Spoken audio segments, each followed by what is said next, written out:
ইরানি ক্ষেপণাস্ত্রের আঘাতে নিহত হয়েছেন ইসরায়েলের প্রধানমন্ত্রী বেনিয়ামিন নেতানিয়াহু, এমনটাই দাবি করেছে তেহরানের আধা সরকারি সংবাদ সংস্থা তাসনিম। মার্কিন গোয়েন্দা কর্মকর্তা স্কট রিটারের এক এক্স পোস্টের বরাতে এ দাবি করে সংবাদ সংস্থাটি। এক্স পোস্টে সোমবার বলেন, ইরানি ক্ষেপণাস্ত্র নেতানিয়াহুর সরকারি বাসভবনে আঘাত হানার পর ঘটনাস্থলেই নিহত হয়েছেন নেতানিয়াহু। এ সময় তার বাড়িতে উপস্থিত ছিলেন ইতামার বেন গিভর, তিনি আহত হয়েছেন। তবে যে অ্যাকাউন্ট থেকে এই পোস্ট করা হয়েছে সেটি আদৌ স্কট রিটার ব্যবহার করেন কিনা তা এখনো নিশ্চিত নয়।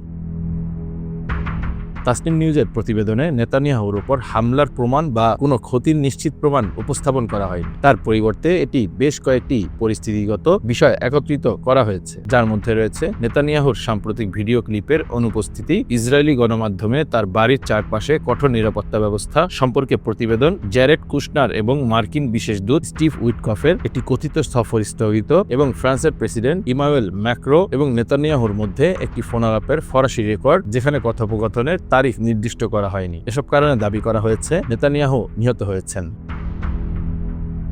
ইসরায়েলের প্রধানমন্ত্রীর দপ্তর থেকেও এ ব্যাপারে এখনো আনুষ্ঠানিকভাবে কিছু বলা হয়নি। প্রধানমন্ত্রীর দপ্তরের রেকর্ড বলছে, নেতানিয়াহুর নামে সর্বশেষ বিবৃতিটি দেওয়া হয়েছিল গত 7 মার্চ। সেদিন ইসরায়েলের বীরসেবা এলাকায় ইরানি ক্ষেপণাস্ত্রের আঘাতে আহত কয়েকজনকে দেখতে গিয়েছিলেন নেতানিয়াহু।